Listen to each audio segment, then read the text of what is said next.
girls, grab your beers.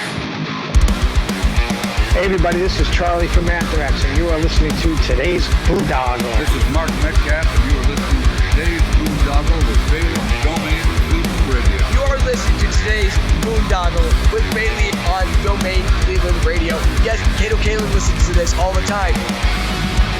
Welcome to today's Boondoggle. Now here's your host.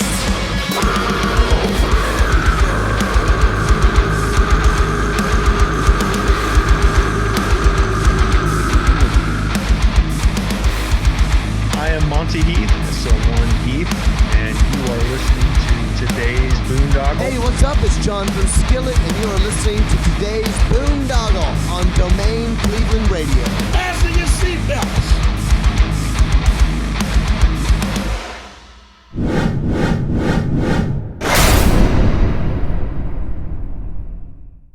Sound the alarm. Incarceration Music and Tattoo Festival is back with Shinedown, Godsmack,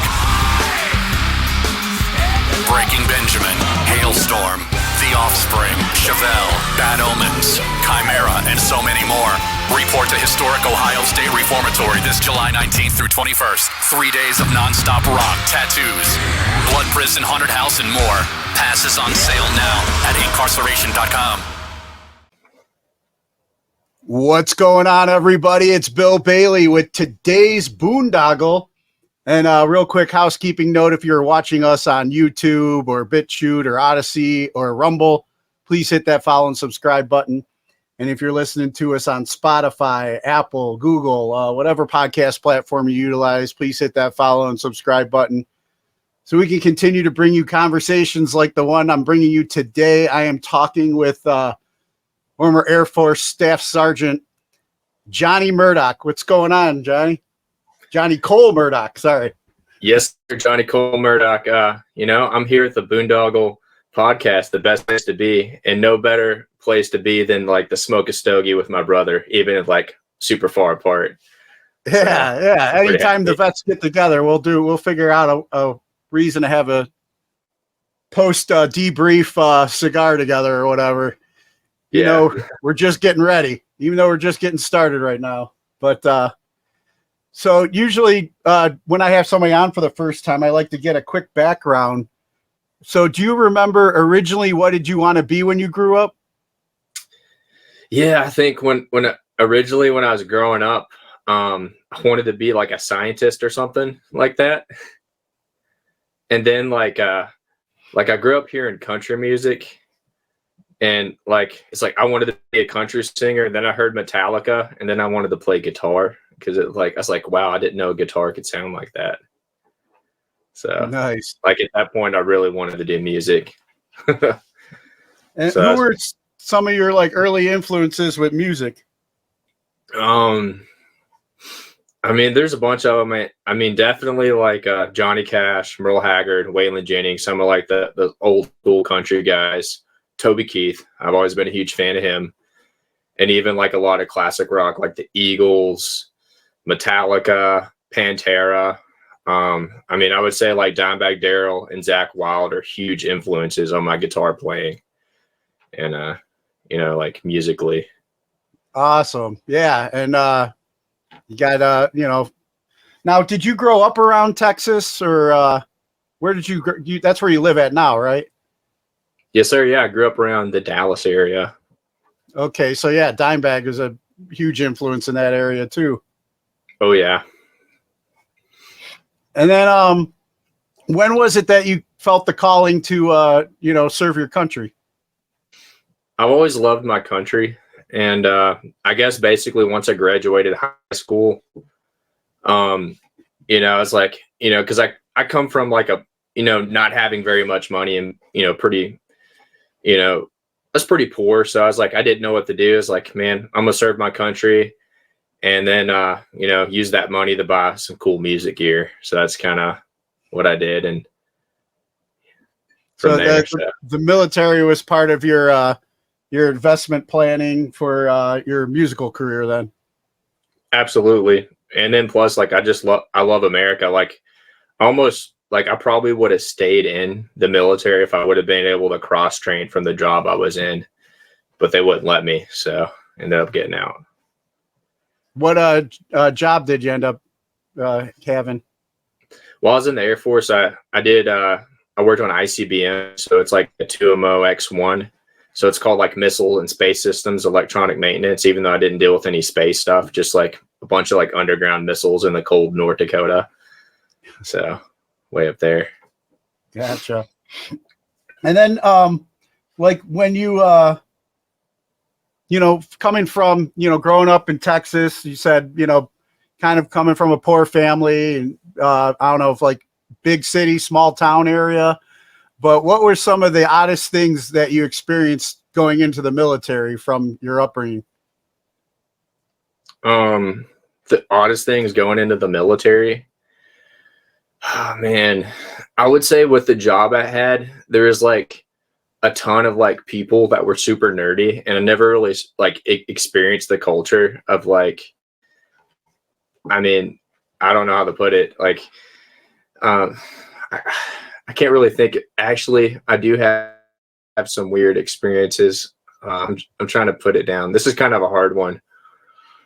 I guess really just going to North Dakota, and I remember I was like that's the first time I started playing in some bands and like doing some cover band stuff. I ended up playing in a band with this local college professor, which is kind of like a funny thing. Like from the local college, I'm playing, in the band with this guy that's like a biologist or something like that.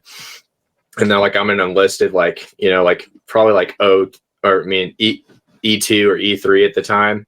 And we were like playing up near Belcourt or somewhere up north near like one of the Indian reservations.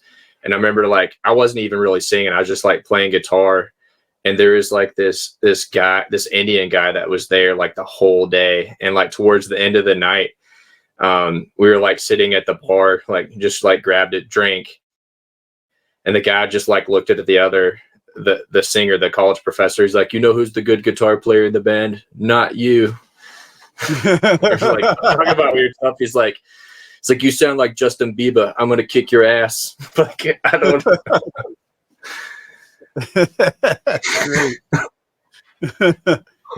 Great. So then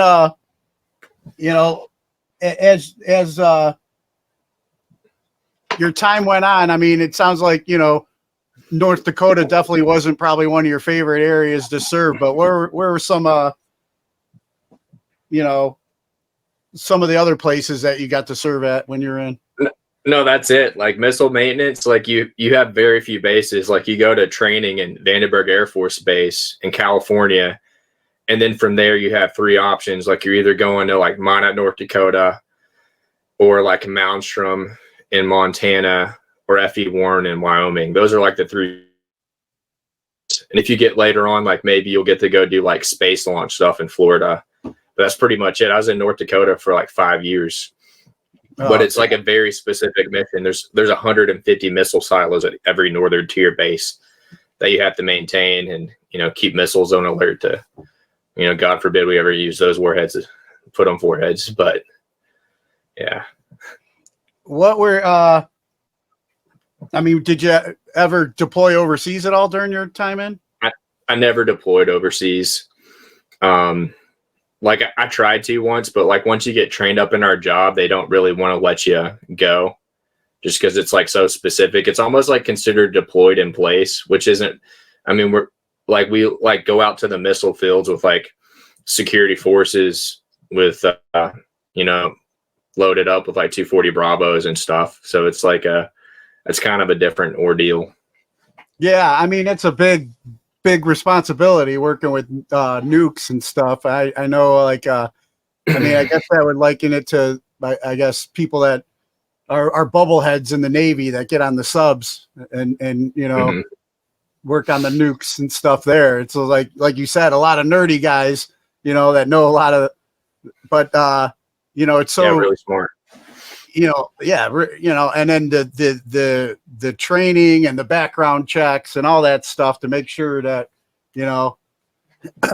you're almost like you said, you had to have the escorts to go to base and stuff like that. That's like some top secret stuff, I'm sure, you know. And yeah, some of it for sure. And then, you know, other than like training in California, was there any other places that you got to go that you really enjoyed? No, not really. It's just all North Dakota. I mean, there's like North Dakota is a very flat place. There's not many trees, and there's like a saying, there's a beautiful woman behind every tree, but there's not a lot of trees. Like, you know, like if you're a single guy up there, it's like good luck, you know, like, you know, there might be like leftovers, like the Pindas that got divorced and chose to stay in North Dakota for whatever reason. I don't know. Yeah, it's not like I hear Australia is, where it's just like there's not one bad looking woman in the whole country. Yeah. And but poor guys had to go over there. But you know, yeah, behind every tree, and there's not any trees. I guess you're shit out of luck out there in North Dakota. Yeah. And then, you know, since your time, you know, serving in and transitioning out back into the civilian world, what would you say is like one of your like pet peeves with the civilian population since your time in the military? I guess like when you're in the military, like everything's kind of just like, you know, like very direct and blunt and just like straight to the point. And like having to like, I guess, soften everything is a little bit harder. I guess like when you first get out, you're just like, I don't know. I was like freaking tense. Like, I don't know if it's just like the stress of working on nuclear weapons or whatever, because like, you know, like one wrong step could like kill somebody, you know, like you have like these technical manuals, you got to do them step by step. So I don't know, just some of that kind of stuff, or people just sucking at their job. It's just like, just do your job good. Like you're here, just do it. Like what's. Yeah, exactly. I mean, they don't have that, you know, the life or death situations, and they seem to take a lot for granted. I notice, you know, and you know, and sometimes, and it's hard for us sometimes to shut that off and find that balance after, you know, so many years of, you know, I mean, especially if you did lose somebody that you served with, you know, it's hard to, but at the same time, it's just like, yeah, just do your job, man. Just do your job. Shut up. Quit crying over your first world problems, you know, and, you know, knock it out. And the amount of time you spend belly aching about it, it could have been done already, you know? Yeah, exactly. And I think for the most part, like, you know, most things don't bother me too much because I try to like just keep things in perspective. As like nobody's, you know, like ultimately, like, you know, like if you're a restaurant, someone messes up your burger, no one's going to get hurt over it. They could just make you another one. No big deal, you know? Yeah. Gotcha.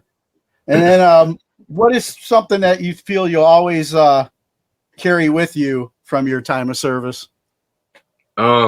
I mean, really just a deep love and respect for my countrymen and like, just everybody else that has served, and just like because I think to some extent, especially like getting into the music kind of business sort of thing is, you know, like when you serve in the military, you really kind of put all your dreams and aspirations on hold. So like, if you like, you know, take time to go into some, you know, like you're going back into, you kind of have to start from, you know, fresh from the bottom, you know, with like some humility. So it's just kind of like, you know, just, I guess, trying to, you know, stay humble and know where you're at, but also help out fellow veterans too, trying to come into it. Yeah. Wait, could you ask that again? I'm sorry. Like I have ADHD, I think. And That's all right. I got it too. But no, what's something that you feel like you'll always carry with you from your time of service? Oh yeah, it's just a deep love of country. I mean, that's the main thing. Is just like a deep love of country is the main thing that I always take with me. Yeah, I was recently talking with this like rap metal group from Israel, and cool. And you know, I mean, we had a off the air discussion about like all the stuff that's going on currently, you know, and you know, just seeing if they've been dealing with any kind of like, you know, like cancel culture or whatever, because all these woke college kids today, or being told, I mean, it all goes back to like, we all, like for myself, I'm proud of my time in service. I'm proud of, my dad was a World War II Marine. I love my country. I'm grateful for my opportunity to serve it. I'm not so proud of the government, I'm not so proud of the 100%. people that are in charge, and it's the same thing in all these other countries. Like, and that was kind of like their feedback for me. It's just like, we forget about, when certain countries are attacking another country, we broad brush everybody from that country as the tyrant, As the same. We forget about all the innocent civilians that don't want nothing to do with any of that bullshit, Oh, for sure. or the countless civilians that are getting, paying the price and getting killed over it, because of some extremist group or whatever, and it's just like, I don't know. Like I was talking with some other vets the other day, like, a lot of us come from families that were generational military service. And one of them was asked the question, well, if one of your children wanted to serve today, would you encourage them to serve? And I'm, I don't think I would, because of, my lack of trust or belief in the current leadership, and that's just my opinion. It's like I said, I'm proud of my time at service, but until things turn around, man, I don't know how comfortable I'd be for future generations that want to, step up and do that. But that's just me, I really agree with that sentiment. Like, I've talked to some people, I was like, like it's a very honorable thing to go, serve in the military. But with the current leadership right now, it's like, oh man, I really wouldn't. Like, it's, like they just don't care about you. Like, like if you go over there and die, like, they don't care. You're just an expendable resource for people that live in high towers that don't even deal with real people, that actually do things. Yeah, exactly. And then, now back on a more cheerier note. Sorry. What's no, it's not your fault. I kind of took us there too, but we're just two vets having a talk, smoking, enjoying our cigars, Yeah.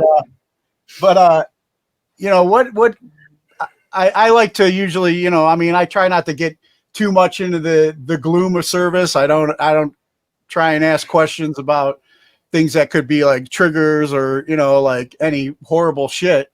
I like to talk about, I don't know, man. I mean, I like I said, I'm proud of my service. I look back and there's so much things I got to experience and do that, like the civilian population's heads would explode if they, knew about some of this stuff. But what's some of like the funniest stories that you feel you can share from your time in service? I got a few. I mean, I think the funniest thing is, like anytime like you're dealing with like military operations, there's, you're always going to have like, like orders of, how you communicate with one another. And basically in North Dakota, we all have these radios attached to our truck. And the fact is you can't trace nobody on a radio. Like you could literally like, go to like any of the different frequencies and just like say something stupid and they wouldn't know it was you. Yeah. So I was going out to one of these things once. I'm not going to try to like give too much away, but basically I was driving out to one of these sites and I just like clicked on the radio. It's like Razorfish.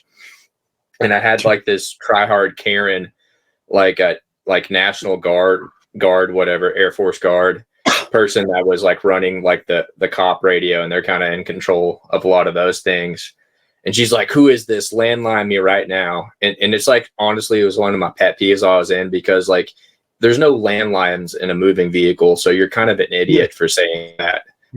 And, but basically we finally get to where we're going. And then I start talking to the missile maintainer. side of the communications, and they're like, hey, did you say razorfish on the radio? It's like, no, like, why would I say that? That's absolutely ridiculous. Like, I'm just here to do my job.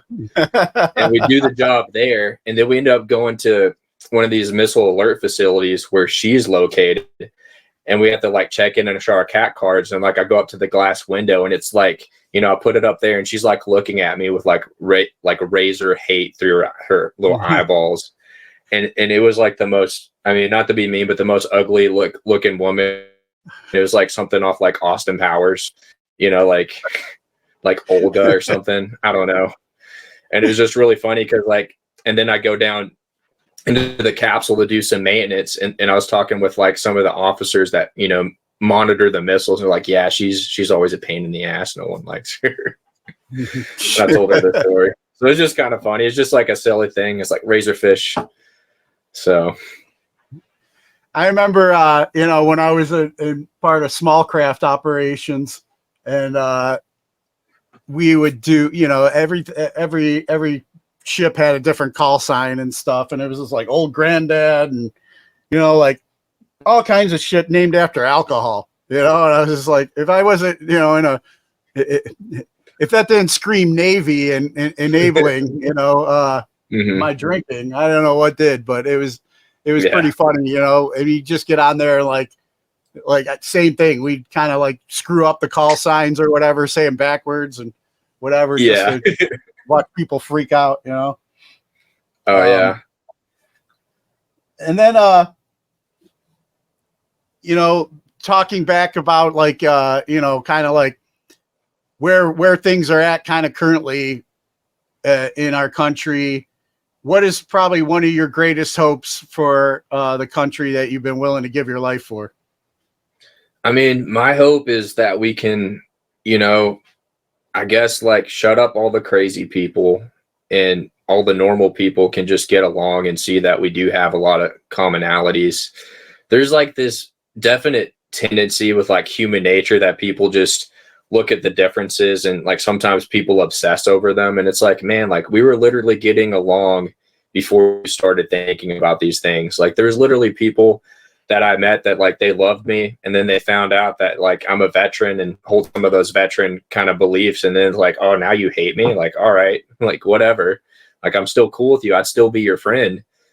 And I don't know, like I want people to, you know, get along, try to find what we, you know, some normalcy, and just also be proud of America. Like I got this song that I'm working on finishing. It's called These Colors Don't Run. And it's like, there's been some really cool kind of America songs going on, but they're all kind of pessimistic. And this song is like, you know, very much like, you know, these colors don't run. I'm proud to be an American, you know, and like what people have sacrificed, and, you know, like it not go in vain. And I don't know, it's a difficult time because like, you know, we want to be liked and loved by, you know, people. Generally, we don't want tension, but sometimes you just can't avoid it. And you just got to stand up for the good, the true, and the beautiful, you know, of this nation. So that's all.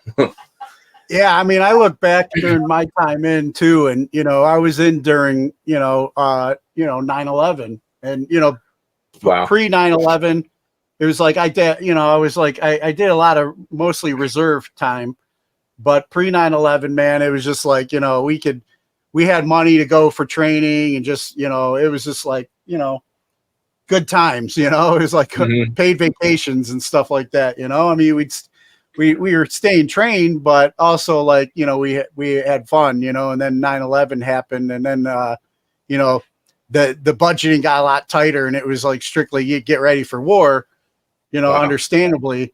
But you know, I also remember everybody had a flag up, you know, our flag, the country's flag, you know. I mean, everybody's got flags up today, and it's not even our own country's flag. Yeah. You know, yeah. It's like, I have mine hanging outside my front porch, you know. But now it's just like, you know, it's like it's like a giant psyop, man, you know. And you talk about the power of propaganda and the news, man. I've never seen a country so divided over the dumbest shit, like you said. And when we were in, you know, everybody wore the same uniform. It didn't matter the skin color or whatever belief behind under that uniform, whatever religion, whatever, you know. It's just like we all could say whatever to each other, but we were brothers, we were family, we had each other's back, you know. And then like this giant, like, I don't know, especially, you know, not to get too much into politics, but they don't bother me. So. Yeah, no, I mean, and me either, you know, but you know, because I'm kind of like, I've always been more like a libertarian, Constitution, you know, try to be down the middle. You know, I was raised in, you know, by a, like I said, a World War II Marine dad, but also, you know, he was a union worker, blue collar guy, you know, so it's just like, I saw the good in both parties back then, you know, and now it's just this big, like, you know, like all these guys are bad because I don't agree with something that the one guy said from that group, and all these guys are good, you know. And it's just like, no, it's like the same thing we were just talking about with the countries. Is like, there's a lot of good people. You can't label broad brush stroke everybody under the same thing, but it's like people have lost that, man. It's all like my team or no team, you know. There's a huge divide in the country. It's just like anybody but Orange Man, you know. And I'm like, dude, what are you kidding? What is going on? Do you realize that you're like you're like slowly killing yourself, you know, but by your narrow-mindedness, you're slowly forgetting about you're taking our country down with you. I've never seen, like, you know, like they said, they you know, an invasion wouldn't work because behind every blade of grass would be a bunch of, you know, weapons aimed at you, you know, and stuff. But, you know, we're dying from the inside, man, and it's just been this giant, you know, coup, man. You know, I don't know how else to fucking explain it. I can see it. I don't know. Maybe you could see it. You know, I can see it. I would say one thing that doesn't get seen or talked about is I think there's a ton of normal people out there, even, you know, even if they're like center left, center right, or whatever it is. There's plenty of normal people out there. It's just you have this mainstream media. There's this enormous control over social media campaigns, and it really got bad during COVID and all the stuff that ensued after that, because there was mass censorship, and there's basically it's almost like literally a psyop. Like anytime somebody would say something contradictory to what mass media, you know, what legacy media would want to say, you would, like, you know, it would get removed, and you get like these gentle corrections. And being that the only way people can communicate is through social media, it's like this psychological conditioning. It's like, no, you can only say these things. And then it got to this point, I think now, to where people, you know, think these things inside their head, but because of all this social media conditioning, they're too afraid to actually say it out loud, just normal things. Yeah, like you were saying too, is just like, you know, everybody that we were cool with, like, man, I've been a huge music fan since I don't know when. I used to, you know, promote bands. I had no talent of my own, but I liked putting shows together. And, you know, I had so many people that I consider like family in like the local music scene. And then, like you were saying, like 16 through 2020, if you supported one team, man, all of a sudden you're like this ism or that, you know, ist or that, you know, whatever, you know. And it's just like, dude, I had your back, and I did, you know, so much for you in the past, and now all of a sudden I'm a bad guy because we don't see eye to eye on, you know, who votes for what. Now I'm suddenly like, you know, like a closet Klansman or whatever, you know. It's just like, it's ridiculous. And it just made, you know, that, but like a military buddy of mine says, it's like, now you know who the communists are, I guess, you know. It's like, well, that kind of, it sucks. You know, I don't like to know that people that, you know, I'd like to see everybody as my friend and brother and American, you know, but like, I didn't come at them with hate, man, even though there's a lot of things they say that I don't agree with, man. I have this ability to just scroll by and ignore it, and I don't have to comment. You know, I don't have to engage on social media. You want to sit down and talk like big kids, you know, we can talk, you know, maybe, and I'll be willing to open up and learn, man. You know, it's like, I realize the older I get on this journey, the more I learn, the less I know, you know, when I keep my head open, you know. But I don't know, man. It's just, yeah, and then like you said, you're almost conditioned to believe because of the way they controlled the social media and legacy media and everything that we're the minority, but there's a lot more normal people out there. We just don't see it because the extremists or the wackadoos are the ones that get all the coverage. And then we're afraid to speak up. But I feel like, I don't know, I'm trying to be an optimist, but I feel like the tide's starting to turn back now. And it's just like, cancel me then. I don't know how many episodes I've had of just having conversations like we're having, especially during COVID that YouTube took down, and censored me for it, and it's just like, all right, well, I'm not doing this to, get a plaque, for most views or, it'd be nice to get some Joe Rogan money or something like that, but it's like, I'm not going to let it dictate, what kind of conversations I care to have with people on here. It's just, I don't know. Hopefully. No, I 100% agree. The pendulum will always swing back and forth, and hopefully we reach a point of equilibrium or some sort of calm. And there's so many of us, like even in the music business or like in all aspects of life, it's just like, to some extent, it's like, man, I wish people would have the courage, but it's, there is a power of numbers. If if more of us normal minded people know each other, then that's a powerful thing that can really change the tide of at least entertainment for that matter. Cause there's so many amazing, talented people that are, are in the middle, and, I know with, I don't have the biggest following and stuff, but it's just like, I just, that's my hope with this is just, get people to be willing to talk, have conversations again. I know myself, I served, so everybody had a seat at the table. Everybody had a voice. I don't have to like what you say or agree with it, but you have your right to say it. I've people that I served with that gave their life so you can have that right to say it, and, like I said, I have this ability to just scroll and not engage. I wish more people did. I could post something about the weather, man, and I got a few people that just like love trolling me, man. It's just like, somehow it's Trump's fault that it rained today, or whatever. I mean, it's like, dude, you need to go do some serious work, man. If you're gonna let this one person, I don't, hey, I'm not like, there was a lot of things I liked. I supported him, his first run, and especially because I noticed how a lot of positive changes in the VA, and that was affecting me personally and my service and my fellow veterans and stuff. But I'm also not like, going to all the rallies and drinking the Kool-Aid because he's just a man too, and he does a lot of stuff that I'm like, oh, dude. Yeah, what are you doing? He's not God, but he did some good things. He did amazing things for the VA. Like when Trump took office, it significantly changed for the better. And, the fact is, like, with Biden in office, the VA has gotten worse. The funding for, like, community care has gone down.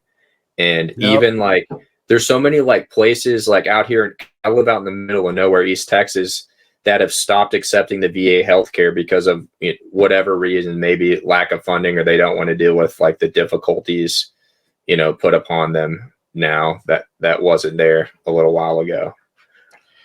Just the customer service I noticed too. There's a lot of people that,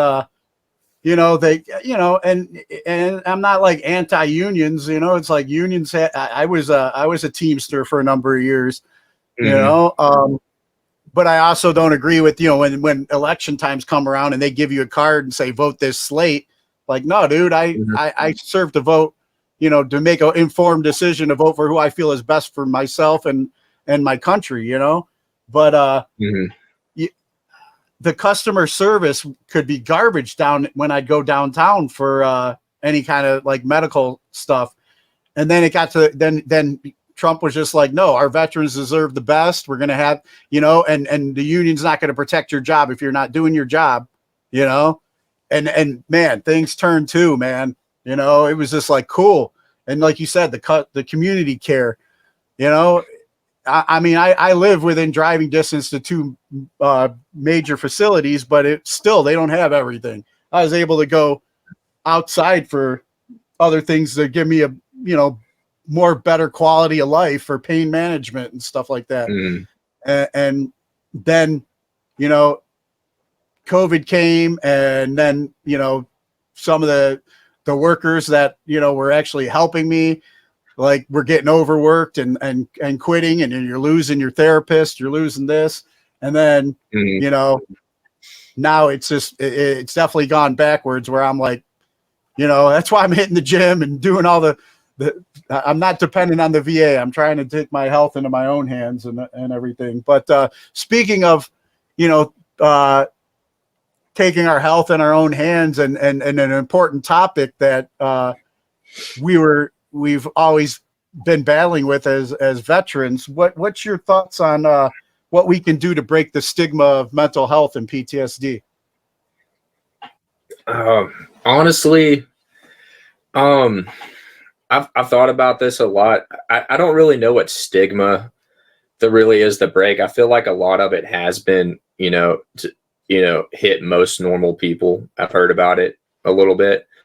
I think really the main thing is, I think there's, like, I guess to some extent, we just got to try to build a better community for the veterans, so we know who's in the community, so we can look out for each other. Because it's, it's so easy, I think, for people to get in their heads if they're like all alone and they're never seeing anybody. But if they see like their buddies, like, hey, I got your back, like, I care about you, how are you doing? It's a lot easier to find purpose and stuff. Because like when we're in the military, we have like an easy purpose. Like, we know what we got to do. We know where we got to be at a certain time. And sometimes when you're not in that situation, when you're so used to being in it, it can be really tough.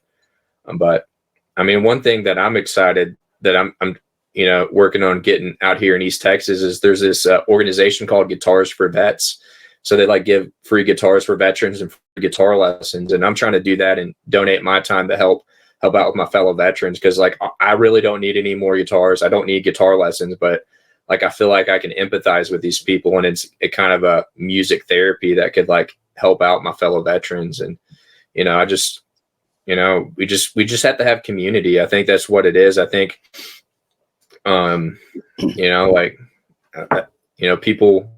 lot of people used to go to church and stuff and have a community there. And if you don't go to church, then like, you got to find your community somewhere. And it's probably best it's not like in a bar, all the time over drinking or something, but with like some positive things. Yeah, I know. I was just talking with my girlfriend the other day about that organization, Guitars for Vets. And, because I think I'd read about them before. And, like I said, I've been a huge fan of music, never learned how to play. I would do concert promotions and stuff like that. But now it's like, it's like I want to learn, and I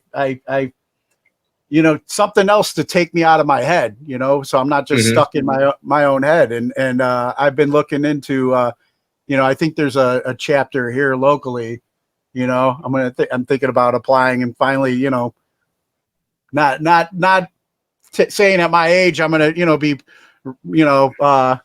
getting out there and touring with you or anything like that, but just to have something to do for fun around the fire or something with community with family and stuff. I mean, it's exciting for me, like just the prospect of like other vets being able to play music, and like I don't care if you're being a pro musician or whatever it is. It's like, hey, let's get together. Let's have a fire. Let's bust out some acoustic guitars and just play some music and shoot. Like, if I'll help you out with some guitar lessons or whatever, just like let me know. Or if there's not a chapter or something, like I'll try to help you out where I can. I know they do online stuff too. What's that? I said, I know they do online lessons too, like with people, if you're not in the area. Yeah, I'm definitely gonna, follow up with that, look into that. And that's another reason why I kind of like doing this podcast. Cause it's like, I know when I was on my last deployment, man, I would, music would kind of get me out of my head, go to the gym, throw on my headphones, my iPod back then, and stuff. you know, but I'd also listen to like podcasts because as they were starting to grow, and, you know, it helped me so much. A part of the reason why I started this is for our brothers and sisters currently deployed, to give them something else to listen to. And also, you know, I have on veterans quite a bit, and we talk about all these different organizations that they might not have a clue about, and they might be hearing about for the first time, and something that can help them when they transition out, you know. But I was seeing like with what you had sent me, that you basically like joined like right after I retired.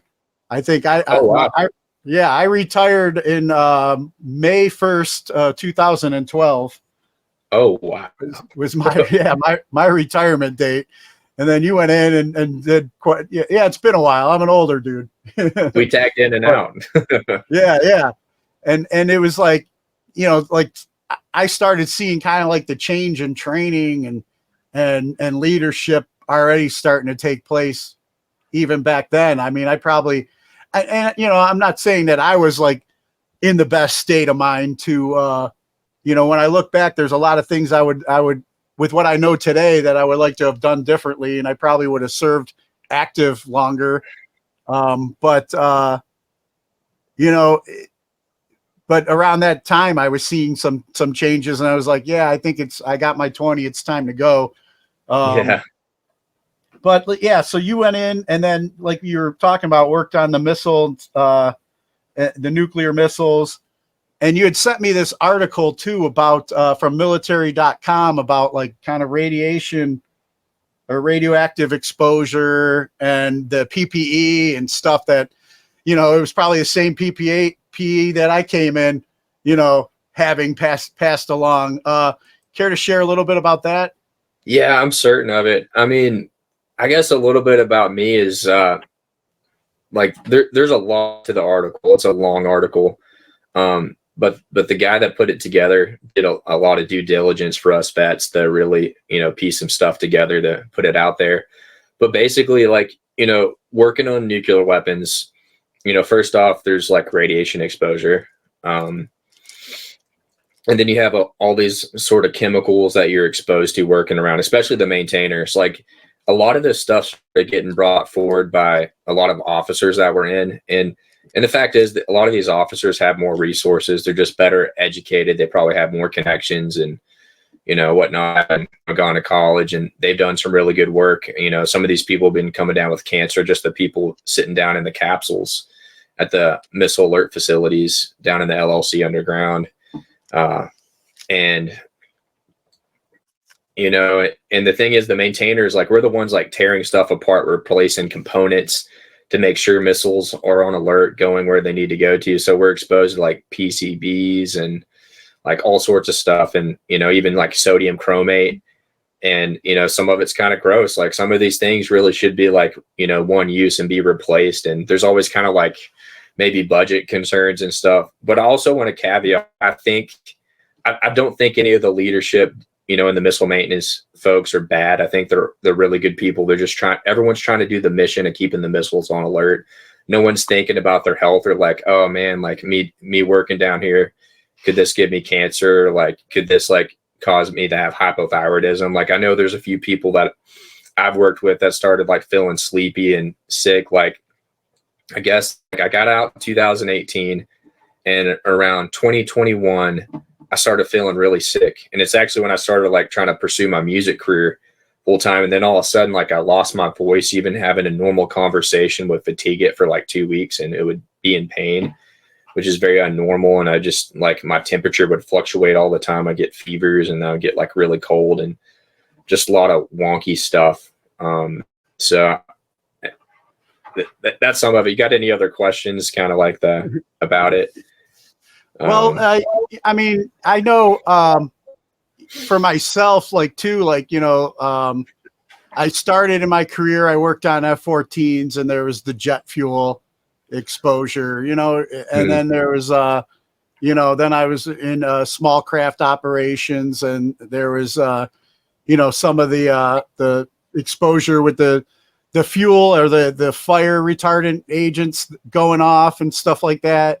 You know, quite a few of my friends that I served with, you know, passed from cancer. I did, the burn pit exposures and stuff. It's like my lungs have not been, I wasn't, no triathlete by any means. I was mostly out. The only thing I was running hard at was partying when I was active duty, when I got off, with my shipmates and stuff like that. But I can relate to what you're saying. Like I said, my lungs haven't been the same. I'm trying to be healthy now. I'm 15 years sober, trying to turn things around, but a lot of things just haven't come back from the either the stuff that, not even mentioning, a lot of the things that we had to get shot up with before we deployed and stuff too, Oh yeah. There's all kinds of, health issues that we get from our time in. I've learned more, like we were talking about, kind of even when the VA was trying to do the right thing, it's still like the Western medicine compared to some of the holistic and more natural things that are out there that get swept under the rug. I've had to do my own research and journey with things. I have thyroid issues and stuff as well. And it's I got into Lugol's, iodine drops and stuff like that, to do rinses and, all kinds of other things I've learned along the way that's helped give me a better quality of life. What was something, like you said, you lost your voice. You were really, I know that you had mentioned in the email you sent that, you were running into walls with the VA getting help. Where did you find your help that turned around, that helped you get your voice back and get your health back? Well, huge credit goes to my wife, Corinne. She's a journalist. She does a lot of writing. So she's really good at looking into things and figuring things out. For one, I'm not whatever helps people. And I don't think all the Western medicine stuff is bad. Some of it's pretty good, but I think even the VA, some of the numbers they're looking at, or it could have been my doctor specifically, was kind of trash. She had 3 masks on. The outside one was dirty. So I just didn't trust her to be a healthy person. But my numbers were actually really way off the charts. She's oh, it's in normal ranges, when it really wasn't.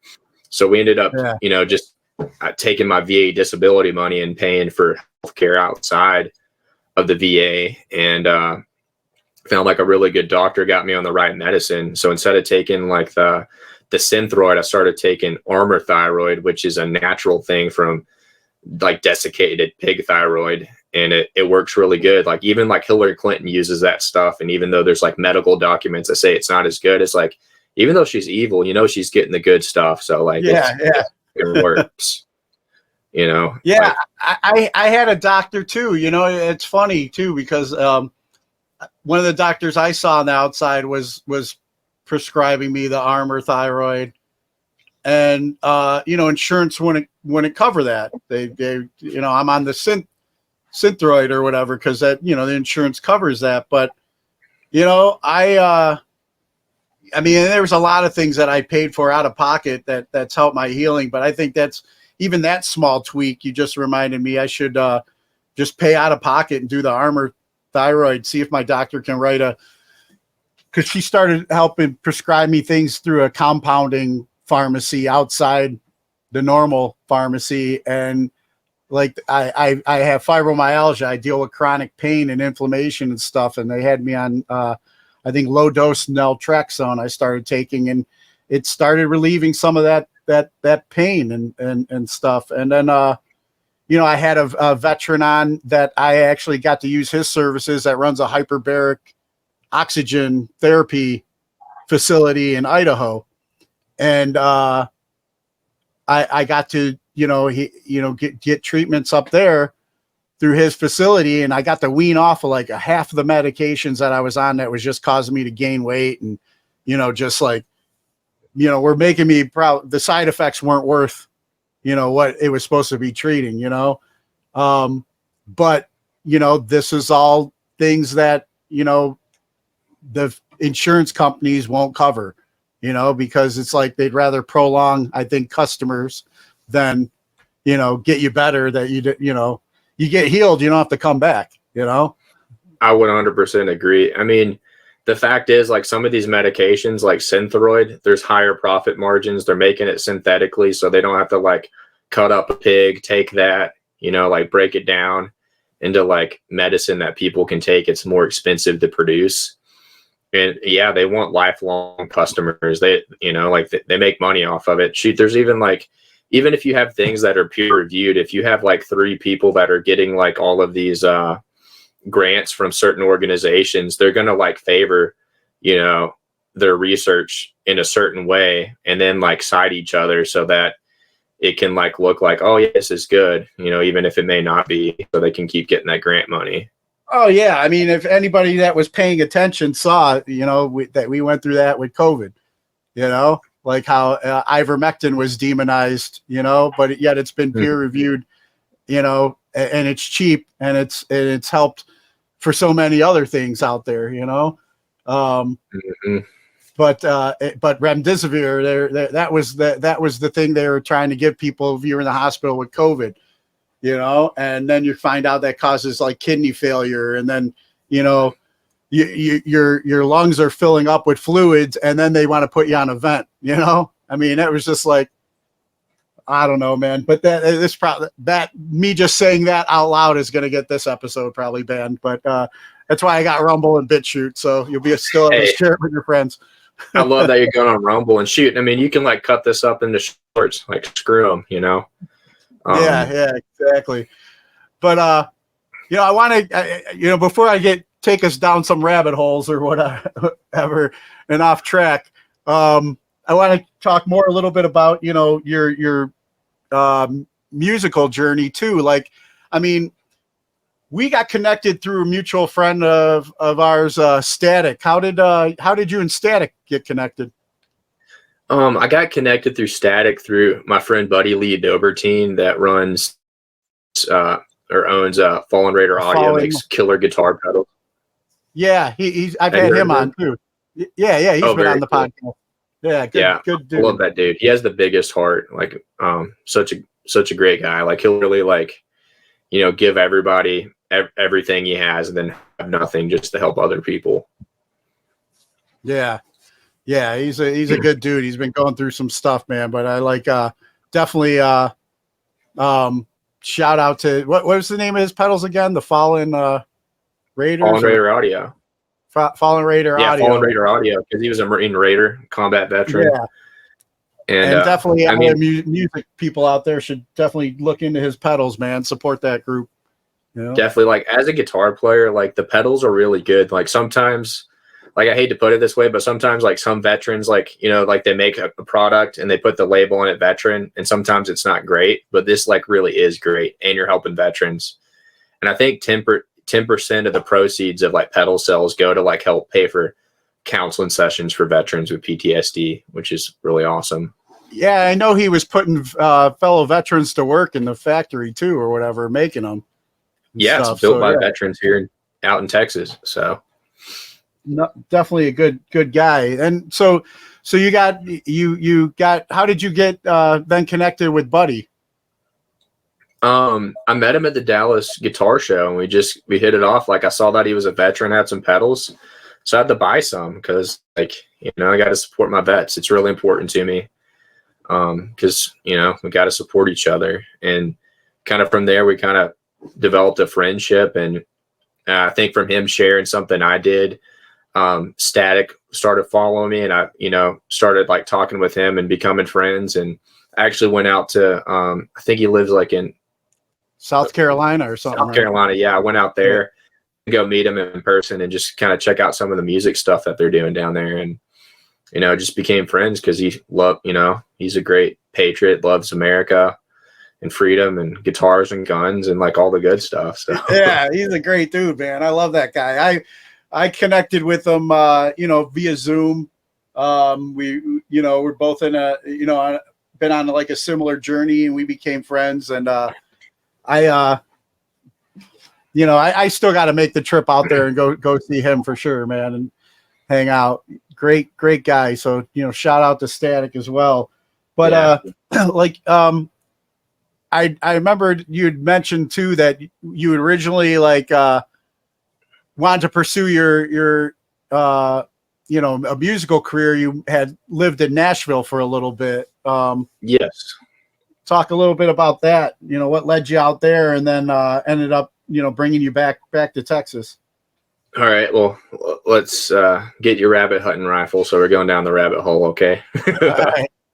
So like basically I got out of the military. I was going to Hillsdale College where I met my wife. We went there. I was going there for about a year and a half, and we got married, like after about like 6 months of being together, what have you.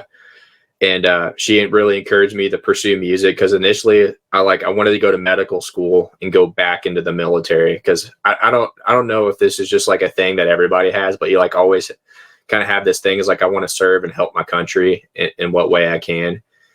And but she like convinced me not to continue to try to go to medical school and pursue music. So we just like went down to Nashville on a whim. Like we didn't even have a place to live. Like we just went down there, put all the stuff in the storage unit, and like January 1st, it's like, all right, we slept in our car one night. Uh-oh. Oh, no.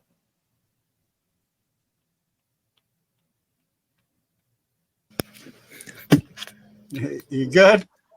Yeah. You guys were staying in your car in Nashville, and then that's where we cut off. And I was updating my social media earlier today at the gym in the sauna, and the same thing happened to me. So I'm sure that Texas heat isn't helping your phone right now either. No, it's not. But you guys are in Nashville. You're living in your car, and then that's where it cut off.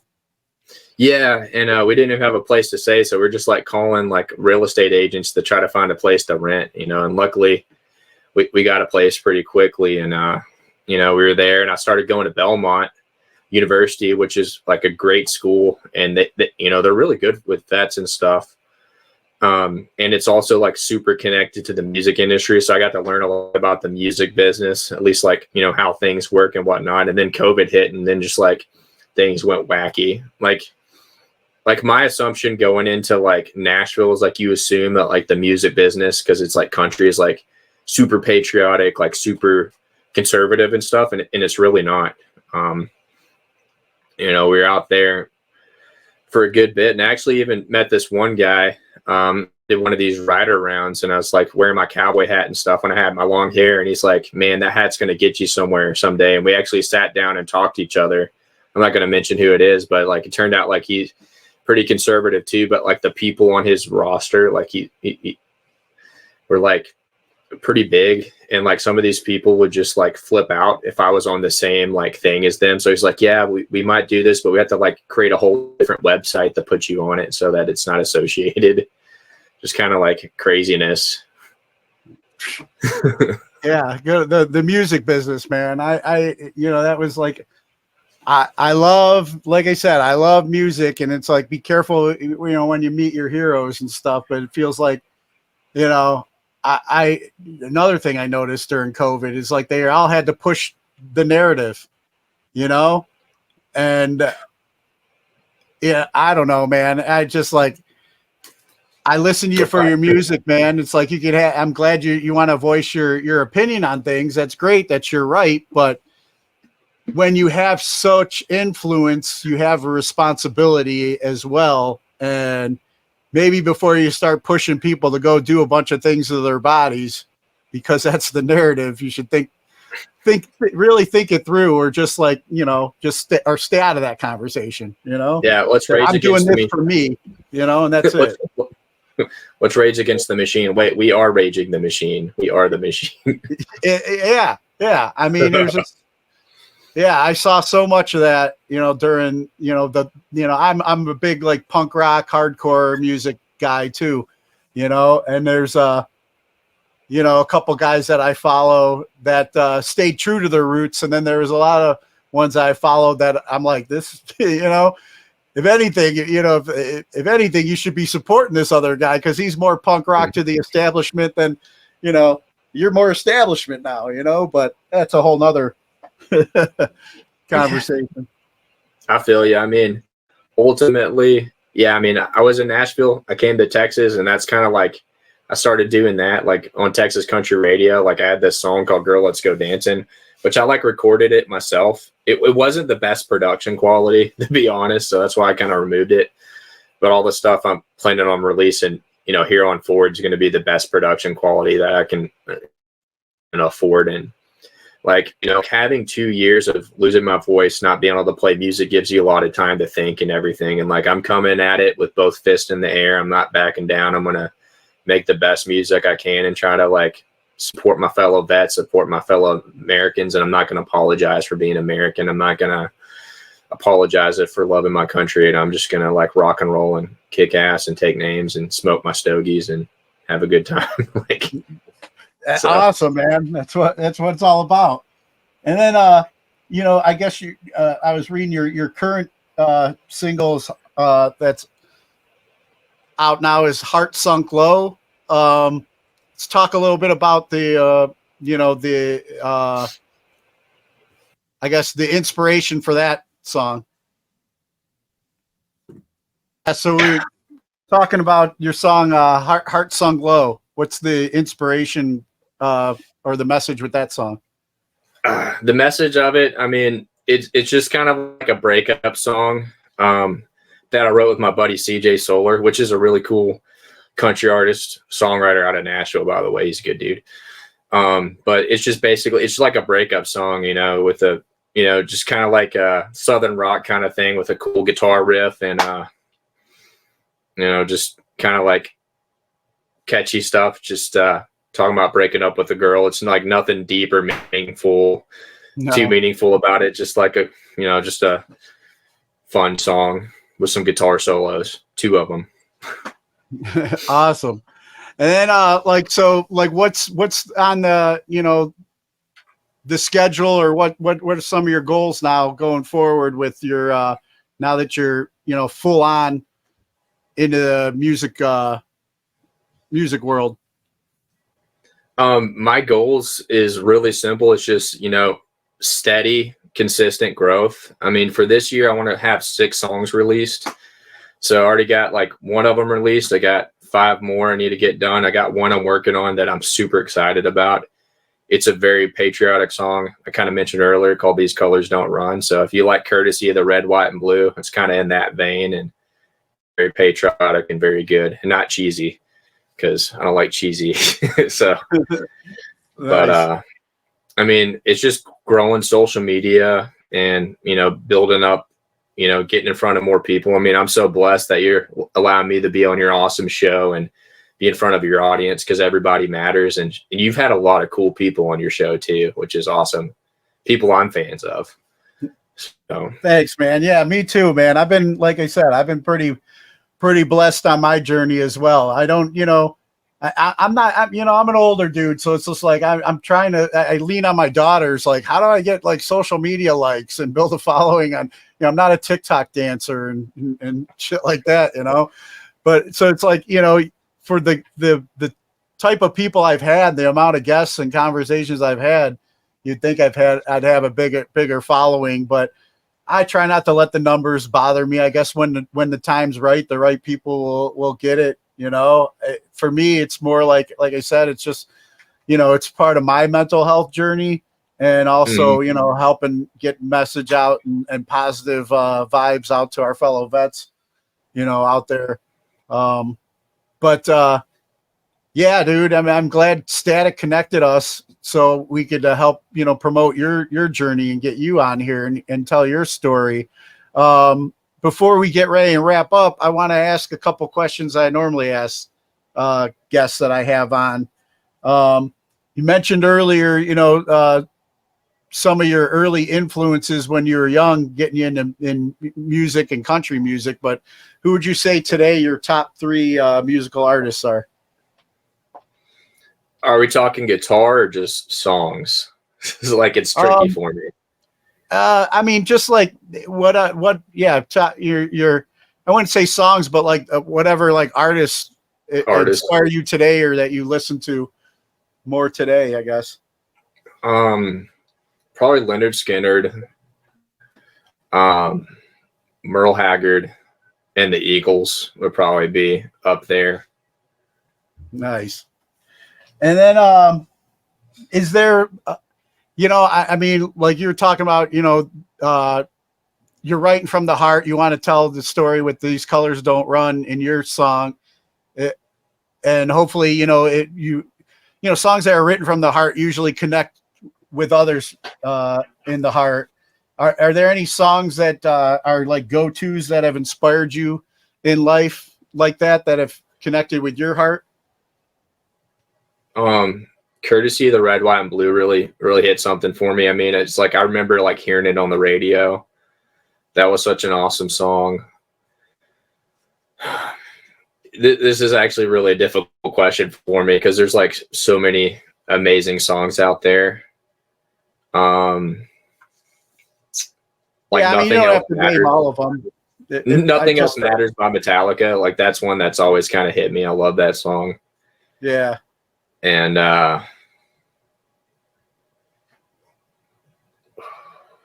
maybe like the Ballad of Curtis Lowe. Like that's just always been a song I love. Like, it's just a cool song. Nice. And then who are three people who've inspired you and you can credit for making you the person you are today? I would say my great grandfather, James Lee Little, who was a World War II vet, and I was able to have in my life for a very long time. He had a huge impact on me because my childhood, I moved around a ton. It was not very stable. I went to 10 different elementary schools, 2 different middle schools, and 5 different high schools, 3 in different states. And I didn't come from a military family. So having him in my life, seeing, what a real man was a huge impact. And then after them would be like my grandparents on my dad's side, Joy Holsey and Randy Holsey. They've always been there for me and had a huge impact. And the other person I would say would be my wife, that I have now, Corinne Murdock. She's been super supportive and helping me get healthy and, having my back on pursuing this music thing. So that, having her has been like the biggest thing ever, like having a wife that believes in you is awesome. That is beautiful, man. When you find that person that, I always envied a lot of the vets that I would go through different training and, especially after getting out, healing courses and stuff like that, a lot of different organizations, and seeing these guys in their worst, but having that love and support right next to him, man, what a difference maker. And I think I finally just found mine, although we butt heads quite a bit, but I wouldn't have it any other way, man, but yeah, it's beautiful to hear when somebody, stands behind your dream and supports your goals. And, it's that extra motivation, man, to keep grinding, so shout out to your wife for sure, man. Oh, and yeah. then, what was your favorite toy as a child?